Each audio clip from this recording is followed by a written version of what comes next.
अक्सर लोग आपसे और मुझसे सवाल करते हैं कि यीशु ने खुद कहाँ कहा कि वो खुदा हैं। आइए कलाम मुकद्दस में से देखते हैं proving Jesus is God episode 2। अगर आप यूहन्ना 8 बाब को देखें तो यही वजह थी जिसके लिए यहूदी यीशु को संसार करने के लिए दौड़े और पत्थर लेकर उसकी तरफ आए। यीशु ने कहा इससे पहले कि अब्राहम था मैं हूँ।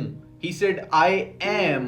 ये नहीं कहा कि I was। He said I am। मैं हूँ। और ये कोई ग्रामर मिस्टेक नहीं थी, वो खुदा होने का क्लेम कर रहे हैं। I am is the name of God। I am वही नाम है जो खरूज 3:14 में खुदा ने खुद इस्तेमाल किया। जब मूसा खुदा से उसका नाम पूछते तो वो कहता है कि I am who I am। मैं जो हूँ सो हूँ। ये खुदा का डिवाइन नेम है। और यही वजह थी कि यहूदी जो तौहीद पर ईमान रखते थे फौरन गुस्से में आ गए, क्योंकि वो ये समझ चुके थे कि यीशु ने खुदा होने का क्लेम किया है। यूहन्ना 10 बाब की 30 आयत में यीशु कहते हैं कि मैं और बाप एक हैं। और यही वजह थी कि यहूदियों ने यीशु को संसार करने के लिए पत्थर उठाए, क्योंकि वो कहते थे कि तो इंसान होकर अपने आप को खुदा बताता है। सवाल ये है कि यीशु आपके लिए कौन है? क्या आपके लिए भी एक नबी है या जिंदा खुदा?